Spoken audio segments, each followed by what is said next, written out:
I'm about to state some very controversial and vindictive things about certain times in history as it relates to present day in accordance with reparations. And there's going to be people who tend to watch this channel, people who tend to agree and disagree with me, who are going to say some very vile things.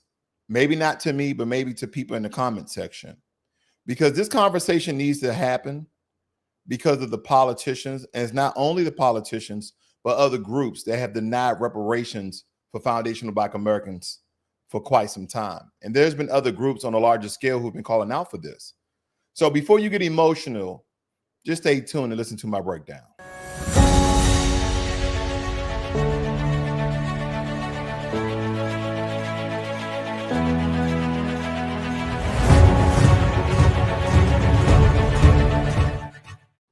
So first and foremost, I'm going to set the foundation for this because foundational Black Americans built this country. Hands down, the immigrants that came later, that built the roads, the Chinese helped build the railroads, all those things occurred much later. When in reference to the Chinese, I believe they came 60 some odd years later helping us build the railroads. But no one's a historian. Nobody wants to go back in history and actually cite these things. They would like to get emotional and racist and state that we didn't do anything. But we built this country on our backs, our blood and our sacrifice. But yet, when the conversation of reparation finally reaches the halls of power, we're told, no, we can catch a ride along to the presidency, but right before you're sworn in, they kick us out. And here's the truth, ladies and gentlemen, the loudest no's don't always come from white America. Let me say it again. The loudest no's don't always come from white America. They come from immigrants from the Caribbean and Africa, politicians who have climbed into U.S. government that benefit from our struggle and the legislation our ancestors got passed. Then they block the very justice we fought for centuries to claim as such. You guys remember Kamala Harris, do you not? I remember old sister girl. Listen in. Do you support reparations for Black people? Well, listen, again, we had over 200 years of slavery. We had Jim Crow for almost a century. We had legalized discrimination and segregation, and now we have segregation and discrimination that is not legal but still exists and is a barrier to progress. We have disparities around housing. We have disparities around education. We have disparities around income. And we have. And I won't be pausing this too much as a very quick clip, but have you noticed that Black politicians always give you the struggle, always give you the pain, always give you the tragedy of what our people have been through? Just answer the question. See, that's why a lot of people like myself, maybe you, we cannot be politicians. We don't know how to dance around the question. We don't know how to properly deflect politically, because we'll just say, you know what, you guys are owed reparations, or we're not going to pay you reparations. But we get to a point where she breaks down and actually tells us with her full mouth what she thinks. Have to recognize that everybody did not start out on an equal footing in this country. And in particular, Black people have not. And so we have got to recognize that and do something about that and give folks a lift up. That's why, for example, I'm proposing the LIFT Act. Give people who are making $100,000 or less as a family a tax credit, which will benefit and uplift 60% of Black families who are in poverty. So by default, it affects Black families, but there's not a particular policy for African Americans that you would explore. But no, if you look at the reality of who will benefit from certain policies, when you take into account that they're not starting at the same place and they're not starting on equal footing, it will directly benefit Black children, Black families, Black homeowners, because the disparities are so significant. So if we focus on the specific issues that have resulted in the greatest disparities, and we understand that that's part of why we're doing it. Listen, the reality also is this: any policy that will benefit Black people will benefit all of society. Let's be clear about that. Let's really be clear about that. So I'm not going to sit here and say I'm going to do something that's only going to benefit Black people. No. Now, that was Kamala Harris before she ran. And just as a disclaimer, I have to pop this up for people who may get triggered what I'm about to say. Because you're going to have people that state that we don't deserve reparations. Reparations happened such a long time ago. You can get people in the comments and chat going to say those things. I'm used to it. But when we start talking about the Jews, people start getting offended. Because not only the Jews that went through the Holocaust and their descendants have received reparations. I know that's another country, but I'm giving you guys context. So what other groups outside of America and other places that have backed reparation for people that was involved in chattel slavery that came to the United States of America, to foundational Black Americans that are really owed reparations? I wonder what other European countries, African countries have called out and stated that we are owed, not deserve, not begging, as people would like to say, but who are owed reparations? Well, the UN. Is that a big enough organization for you guys? It states here that the UN committee reported presses U.S. on slavery reparation for the first time. Now, this was back in 2022, but there was some information that came out in 2016. Let me blow this up for you guys. UN panel says that the U.S. owes reparation to Black Americans. Okay, we're dropping that term African. We've never been to Africa for thousands of years. In that case, everybody is African, are they not? But I digress. This is not to be divisive against anyone. This is giving you guys truth. The United States owes African Americans reparations for slavery. A recent report by a United Nations affiliated group said.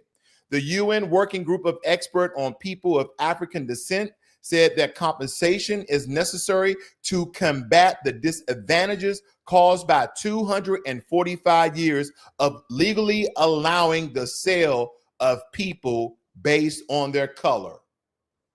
So people will tell you that giving reparation to foundational Black Americans based on race is unconstitutional.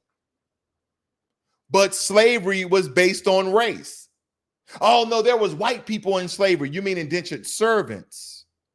They had to serve, what, anywhere from 3 to 7 years to pay off bills, to obtain money to buy houses for themselves. They wasn't in slavery in chains. They didn't run away from the plantation and get their legs chopped off.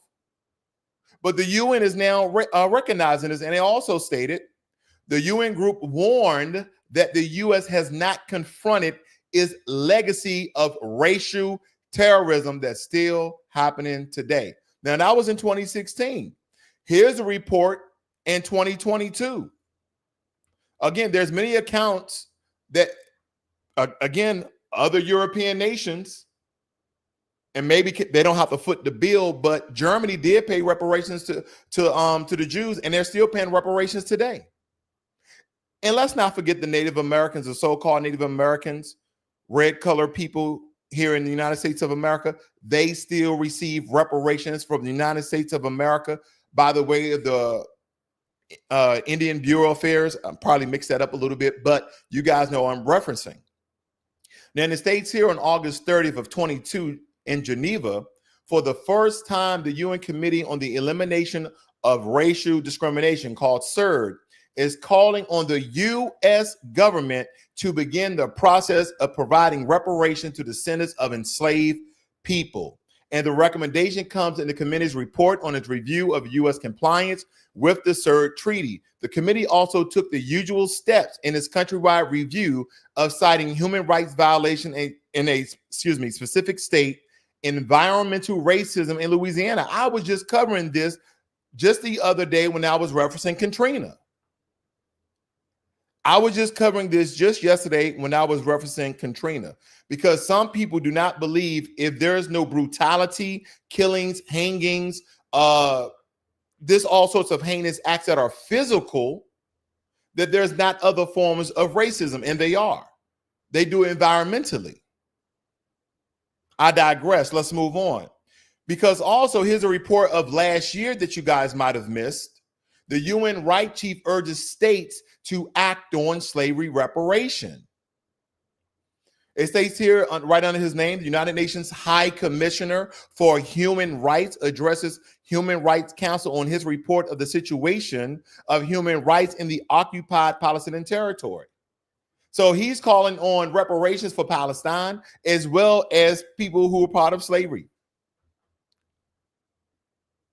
All of these entities outside of the United States of America and stating that you owed foundational Black Americans reparations. Then we started getting to the debate and argument of what form reparations will come in. And again, we're going to stand 10 toes down on this. Cash payments. Yeah, if you want to increase funding for educational programs, go ahead and do that. But cash payments, absolutely, because that is what America received in return of all that free labor. So when we look at slavery, people are trying to crowbar other groups of people into slavery as if foundational Black Americans wasn't a distinct special group that all these atrocities occurred to that didn't happen to other groups for as long as it did. Oh, well, the first slave were Slavic people. Well, Slavic people do derive in Europe. They come from countries like Russia, Ukraine, Belarus, Poland. So all of those are part of the Slavic descendants. Those are Slavic people. Are they still being brutalized by one another based on the color of their skin? No, they are not. You had slaves that were in Great Britain and the UK. Well, Europe ended slavery, almost 100 years before America did. Again, foundational Black Americans are a very distinct and special group. The things that occurred to us did not happen in Europe, did not happen in Africa when they was colonizing all those countries. There needs to be a compare, and there needs to be context for people to understand that this is just not begging the government for money. This is not begging the government for welfare or EBT cards or stimulus checks. No, this is money that is owed. Why do you think that America is the richest, most powerful nation in the world today? Do you think because people came to America and worked hard? No, that is because for 250 years, America received free labor to build up this entire empire. And still to this day, Black men and women are getting killed aimlessly, harmlessly, and indiscriminately. But again, people will like to respond and debate based off emotions versus facts. And you'll get your people who so-called state they're leaning towards truth by statistics. You'll get your Nick Fuentes, you'll get your Charlie Kirks, you'll get your old school Candace Owens to chime in. But when you look at the amount of violence that has occurred in this country, and matter of fact, let me provide context on that. Because sometimes I could be the wrong face for certain parts of information. And I want to make sure I'm the right face. So I'm going to give you guys another perspective. 13%. Hold on. I'm going to give you guys another perspective here. If you seriously believe the 13% of the population and 50% of the crime, you need to get fact checked, and I'm about to do it to you. In 2016, white people committed 70% of the convicted crime, and Black people only committed 27%. Then in 2017, white people committed 68% of the reported crime, and Black people only committed 26% of it. And in 2024, white people committed 53% of the reported crime, while Black people only committed 25%. So this narrative on 13% of the population, 50% of the crime is wrong. You know who actually commits 50% of the crime? White people. But guess what stat Black people are 13% of the population and 50% in? Exonerations. You know, when they're wrongly convicted, all you're doing by spreading this fake fact is allowing more people to profile and be racist towards Black people. You know what's the highest percentage of people who are victims of white people? Black people. And if you look at all the shootings, guess who are the shooters? White dudes. So let's all think long and hard on who actually commits 50% of the crime. Bravo, young man, bravo. And no, his parents are not Black. And no, his parents are not Black. He was just speaking truth to power. Even the white youth are getting fatigued by the lies from their parents, from the lies from their communities. But I'm not going to go there tonight, ladies and gentlemen. I'm going to go to the black constituents, the black politicians that we have in office. As I just showed you guys, Kamala Harris stated no, she's not going to do anything for just black people. And some people, yeah, that's right. We're all Americans. Yes, we are all Americans, but 15% of this population are foundational black Americans who have a very treacherous and chaotic historic lineage in this country of the brutality by this country. But no less, this is our country as well. So there's no other place for us to go, because I know people like to say that, well, if you don't like it here, then you should go back to your own country. And in that case, ladies and gentlemen, we don't know other countries. We've been here for hundreds of years. In that case, people who speak in that matter, no matter what race or demographic you are, maybe you should go back to your own country as well. And I won't get into the historical referencing that there were black American Indians already here prior to 1526, when the Spanish conquistadors arrived on the shores of South Carolina and Georgia and stated that the 100 slaves that we had on board rebelled and ran into the woods and jungle with people who looked just like them, with dark color, melanated hue colored skin. I digress. Now, here's Kamala Harris changing her stance, because now she's thinking about running for office. That when they are using the Department of Justice in a way that is about politics and not about the pursuit of equality and application of the laws equally to all people, we know this is not justice. This is an injustice. And by the way, she's speaking at the National Action Network. The founder of this network is no other than Al Sharpton. When this country incarcerates more people than any other country, America must admit it has a problem of mass incarceration. But what has this administration done? They have increased the use of private prisons, which, as we all know, profit. Now, let's be clear about this. Profit over the incarceration of other human beings. This is not justice. This is an injustice. Justice means recognizing domestic. If you elected president, would you sign that bill if it came across your desk? When I am elected president, I will sign that She wasn't going to sign no bill. She would state that the Republicans stopped her at every turn. Kamala Harris was using her Jamaican or her alleged dark color skin to get the black vote. And it almost worked. And somebody would say, well, we're no better now that Trump's in office. You know, I hate to say this because, again, I know how people respond to some of the things I'm going to say here this evening.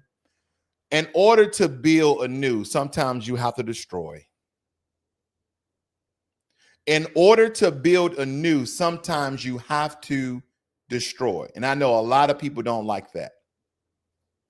Because if we have a large population of non-foundational Black Americans that are against reparations, and then those who cosplay like these politicians inside of our ethnicity, inside of our culture, to win over our souls and our votes, and then when they get in office, tell us, no, we're not going to do anything specifically for you, even though we know slavery was specifically done upon you and your people. And we know that you guys haven't bounced back because of the systematic white supremacy rules, laws, and legislation that are still on the books. I want you guys to look at my video from yesterday about Katrina. Actual evidence and report that they went to the white side of the town and provided resources and it was rescuing them, and left the black side of the town for dead. This is not conjecture. This is not rhetoric. So when people don't understand that, oh, there is no more slavery, or it's not bad as it used to be, slavery just metamorphosized and transformed into other arenas, into other areas. Now, it's always been part of the system, but it's even more heavily in those systems. And when I think about no other than the Black Jesus Christ, the Black Savior, Barack Obama. And I think that a lot of Black Americans forgot what Barack Obama said or didn't say during this debate. Now, don't forget what Joe Biden, I didn't even want to pop Joe Biden up here, because when he was asked about reparations for descendants of those who was enslaved in this country, he started talking about reparations for Native Americans, even though they already receive it. He was talking about reparations for communities or something like that. But I want you guys to listen to Barack Obama in his response. And this is who we voted for, ladies and gentlemen. This is who we voted for. So we should not be able to get tricked again, right? Senator Obama, your position on reparations? I think the reparations we need right here in South Carolina is investment, for example, in our schools. I did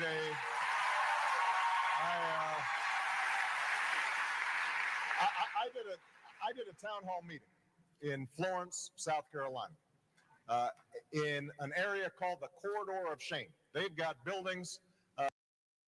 All right, I can't do it because, you know, politicians, they always got to give you some story to make themselves more believable. They always have to relate, and they're going to give you some story. And I saw this young man, and he was sitting down on the ground. He said, well, it's not the money, Senator Obama. It's the schools. It's the education, what I really need. And I asked him, aren't you homeless? He said, yes, but if I had education, I would have somewhere to live.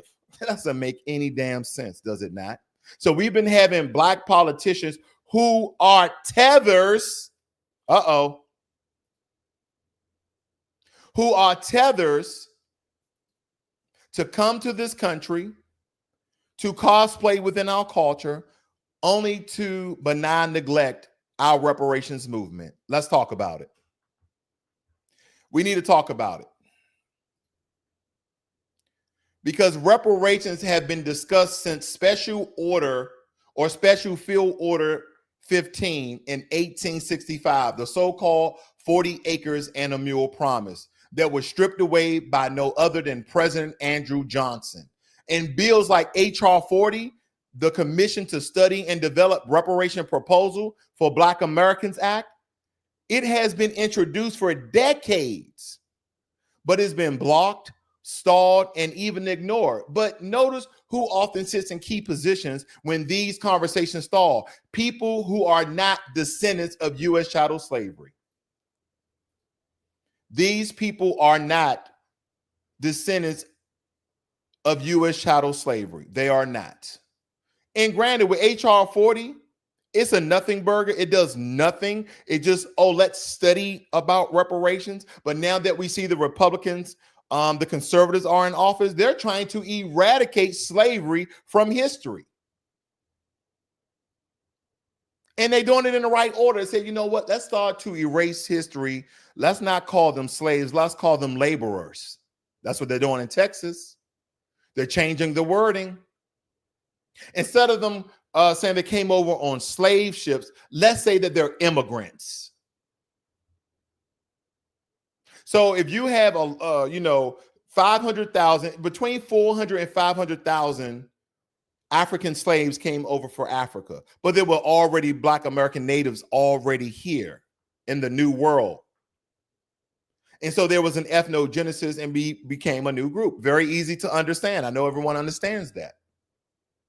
But you can't immigrate to a place you was already at, can you not? So again, these tethers that have climbed up in politics, like Kamala Harris, VP, President of the United States, Barack Obama, they climbed up the ranks after they received a large portion of the Black vote. What got them into office and did absolutely nothing, but they did for other groups. And this is why this is so utterly important to even talk about. In a do-nothing bill like H.R. 40, the so-called study for reparations for descendants of chattel slavery, they didn't even pass that, not even to study it. Even though we have enough information and enough books on slavery, believe me, we do. We don't need any more studying. We probably need a Freedmen's Bureau so things can be organized in a timely manner. And I know this is not a popular subject for people because there's so many anti-reparations. Well, I'm a Republican, I'm a conservative, I believe about do for self. If money is owed to you, sir, it's funds that should be allotted to you, ma'am, then it has nothing to do with your hard work. Nothing to do with it. Kamala Harris, vice president, and she is of Jamaican and Indian descent, allegedly. And she publicly dodged questions on reparations for Black Americans, reframing it into programs for all people like the so-called LIFT Act, instead of lineage-based justice. What about your light-skinned brother, Hakeem Jeffries? You guys thought he was a foundational Black American? Absolutely not. But he's also the House Minority Leader. His family roots are in Grenada. So while supportive in words, he avoids pressing lineage-specific reparations and often substitute it with broader equity language. So basically, he wants everybody to get reparation. Letitia James, the New York Attorney General, Jamaican descent. She's known for pursuing major legal cases, but has not put lineage-based reparations on her agenda, despite calls from our community, from the FBA community. Maya Wiley, she's a civil rights attorney and mayoral candidate in New York, but she has a Caribbean heritage and positions leaning toward broad social justice rather than direct reparations. And then no other than the supreme leader that everybody voted for, Barack Obama. He has a Kenyan father, a white mother from Kansas, but his lineage is from Africa. So he is not a descendant of U.S. chattel slavery. As president, he outright rejected reparations as impractical, even as he delivered protections and benefits to immigrant groups and LGBT communities. Let me know when I'm wrong. Let me know when you guys are not in your feelings for those who may disagree with the truth and facts of all this information. Because here's the duplicity of this. African and Caribbean immigrants come to America for opportunities, often piggybacking on the blood-fought victories of foundational Black Americans, the civil rights, the voting rights, the anti-discrimination laws. Yet once inside our systems that we helped to build, with legislation that we marched and died for, many turn around and say your reparations would divide us. So me having a couple of more dollars in my pocket will divide us. With all the government assistance that immigrants from any background come to America and receive, but they would tell the American citizens, I don't receive no benefits. Yes, the hell you do. It's even on our books that you guys receive assistance. My father came over here with 2 dimes in his pocket, but 3 years later, we're multimillionaires. Oh man, he must have worked hard. No, because the truth is we're already divided. We're already divided. We're divided by culture because, as you state, we don't have any culture, but we are the damn culture. When I mean that, from around the world.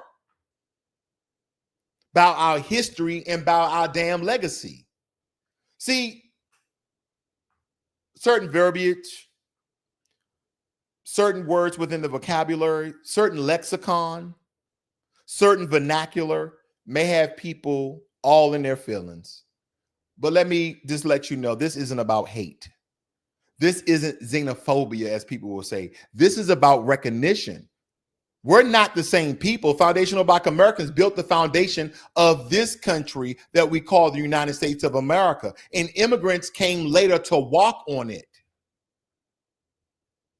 See, reparations is about repairing our lineage, just as Jewish Holocaust reparations went to their survivors as well as their descendants, just as the Japanese Americans received reparations for the internment. Ours should not be diluted, blocked, or even hijacked, as some people are trying to do. So the next time you hear the word tethers, those people who are not from our country, who are against our reparations, those who tie themselves to our struggle, are also the ones tying down our justice. Foundational Black Americans, we must stand firm on this. We cannot get tied, even if you don't receive it, even if I don't receive it, even if I'm dead and gone. This is something that we should solidify ourselves on. Reparations are not negotiable. And then there's going to be some people I know, let me just debunk it already. You ain't getting nothing. Stop bedding N-word. I know that's what you're going to say. You can be very hyperbolic and emotional, anti this. And it's not going to just be from white people or Asians or Hispanics. It's going to be from Black people too. We're used to it. But see, nobody wants to do the work. And what I mean by that is do the research and understand how the system has prevented us to becoming millionaires. Oh, there's Black millionaires, very few. How technology and inventions have been stolen from us. The same opportunities and business banking loans that other groups of people receive, we get denied, even though we have the credit score. Because I know that was your next remark. Well, you don't got the credit score. Your debt to income ratio is too high. You can walk in and get $1 million business loan. I walk in, I get 1,000. Even though I have more net income, my credit score is better. What do you believe that's called? That's systematic racism, sir. And again, you can comb the internet from 50 years back till the day. Some of the same systematic racist legislation and denial of the foundational Black community is still happening today. But as I stated before, the loudest no's don't come from white America. It comes from those from immigrant backgrounds who are tethers, who use us for a specific reason and a specific cause. Have you noticed all the ones who come out who are so-called anti-FBA have now reached a level of success that they believe that it can't fall from? So now they're being public about it. Don't get me wrong. Not all Black immigrants from Caribbean and Africa are like those tethers. There are some people who stand up and speak out against them who are from those backgrounds and understand the struggles not only our not only our ancestors have done, but as well as us being the descendants of that.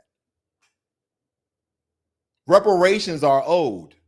And believe me, no tether, no immigrant politician, no duplicity will erase that truth. I know it's hard. I know it's hard to understand. I haven't really read a lot of your messages in a while. See some of your messages here really quickly. Tether piracy. Remnant Reanimated stated that the coward Krakens and Kalmars got these tethers in our way to help them block FBA away from receiving repair unless ineligible immigrant lineage receive two, whether they deserve it or not.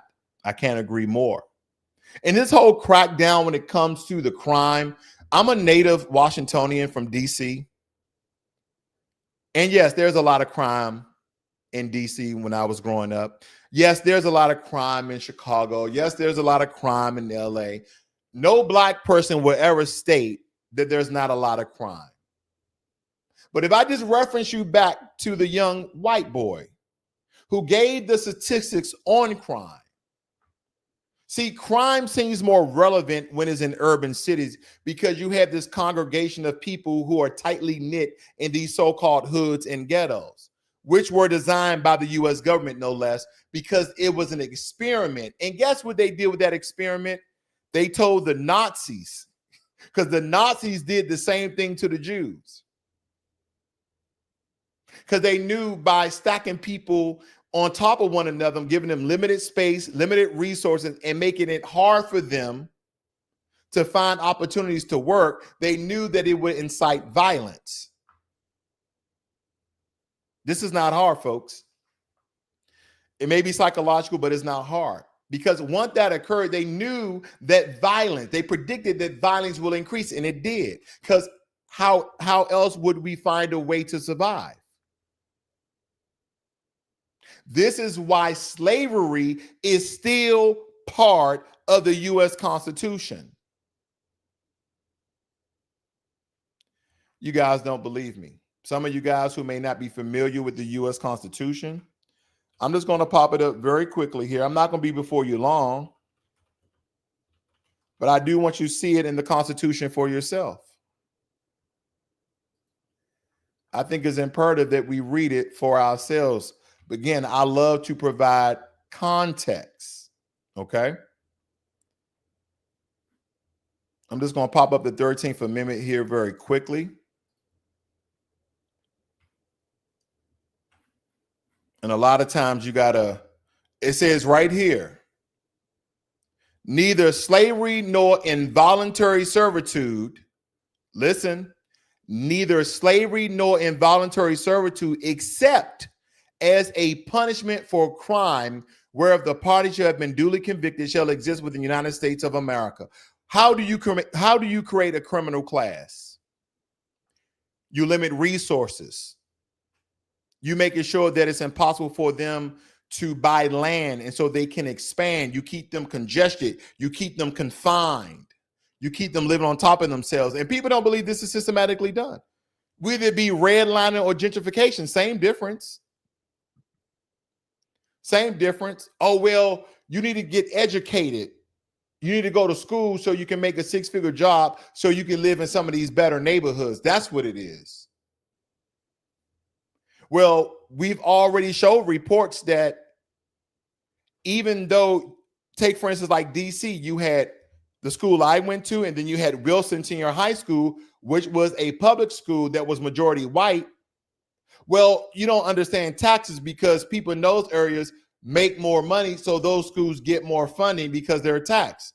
You're absolutely correct. But when you limit the opportunities for me to go to school and make school very expensive, knowing that a great majority of the population don't make over $40,000 a year, how in the hell can I afford education to get those six-figure jobs? So when I get the six-figure job, I pay the taxes so my schools are then funded. It's a systematic racist society. And everybody is trying to just overlook that, oh, you just need to get off your butt and work because you guys are lazy and you're stupid. Oh, okay. That's what we're going to go with. The group of people who almost invented every single modern thing that we use today. Are we going with that? Are we going to tell Emmett McHenry, father.com, the one who created the internet, or search engines rather? Are we going to tell him that? Oh, Charles Page, the one who made the flying machine before, and he got it patented before the Wright brothers. Are we going to tell those brothers that they're stupid? Are we going to tell Lewis Latimer, who made the filament inside the light bulb for Thomas Edison? Are we going to do that as well? Are we going to keep going with the narratives because black people got smaller heads, so their brains are smaller, and so white people have bigger heads, and other groups of people have bigger heads, so they're smarter because they have bigger brains, which haven't been scientifically proven? Are we going with those narratives? So why do you think they have created these systematic barriers? Because they understood we can still have slavery in America. We can still have slavery in America. And they did it with a couple of words: except as a punishment.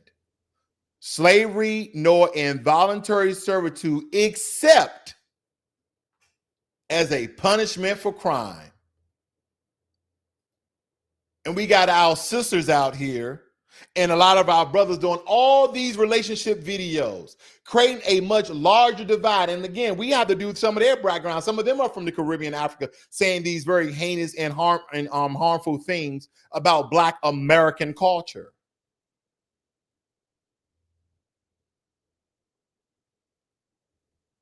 We keep talking about single mothers,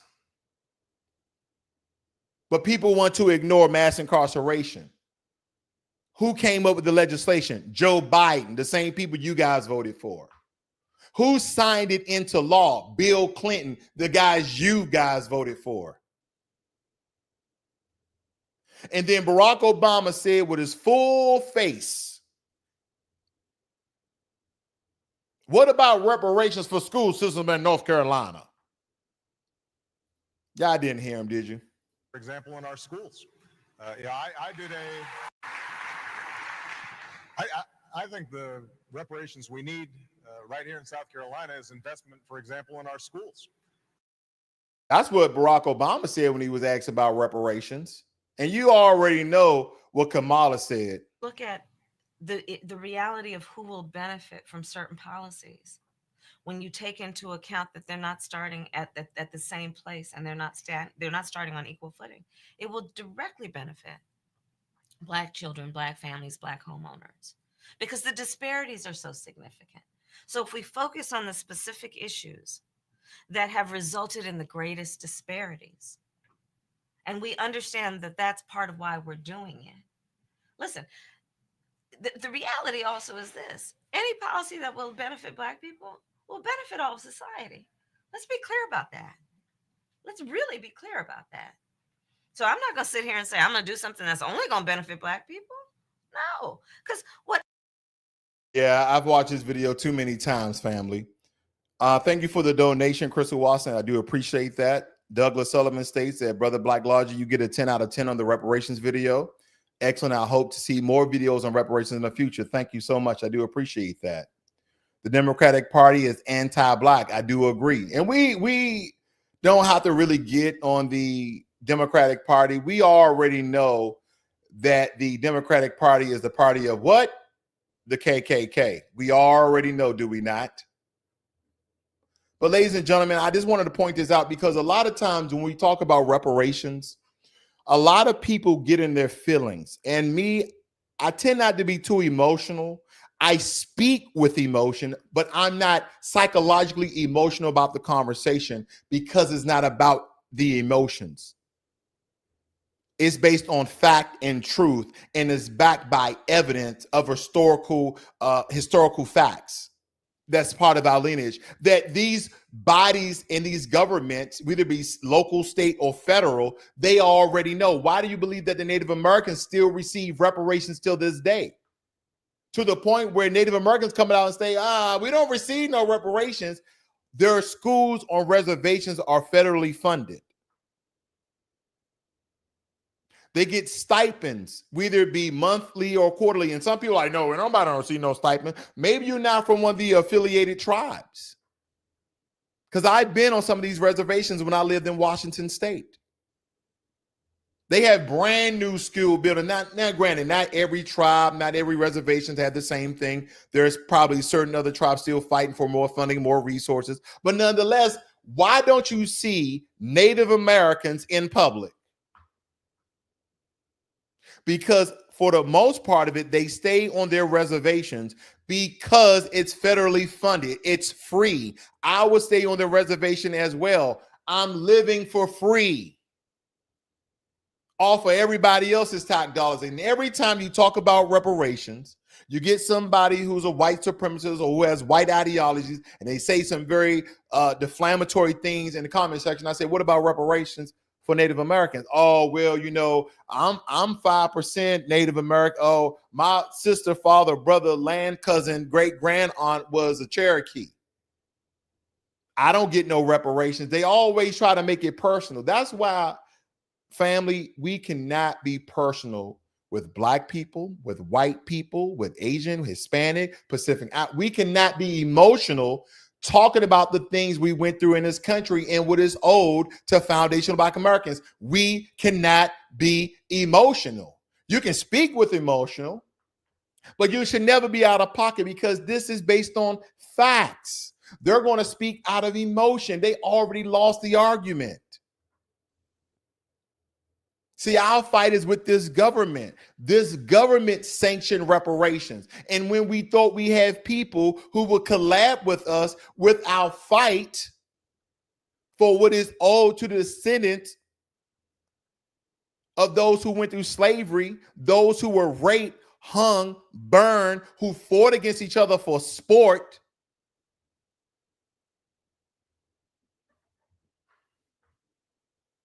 this is something that we are owed. But people would tell you, oh, just get off your lazy fat butt in word and go get a job. Oh, man. They got to come up with some new stuff. Because when you hit them intellectually and you stay on point, they will always try to weasel their way out or deflect. I even say that to my sons. I say, stop weaseling your way out of this. Don't be a weasel. Just be straight up and forward. If you just hate black people for whatever reason you hate black people for, just say it with your full mouth. Stop hiding behind all these different things that we speak about, and then you want to show your racism because you want to philosophize on the fact, or on the point rather. See, my thing is this. Some people don't even know why they are racist. They're racist because their neighbor is racist. They're racist because their father or mother was racist. That is racist because it's the cool thing to do right now. Let's just be racist. It's the cool thing to do. Everybody's doing it. Let's do it. First, we were racist, and then we were anti-LGBTQ, and then we're anti-Joel. We're now anti-black again. Let's go back to that. That worked for a long time. Let's just be anti-black. I get it. Let me tell you this. The fight, not the struggle, for reparations will continue, and it will never stop till this country restitutes, repudiate for what they've done to us in this country. Not just the brutality, not just the killings, not just the raping, not just fighting us against each other for sport, but for the free labor for 250 years that built the most powerful nation in the entire world.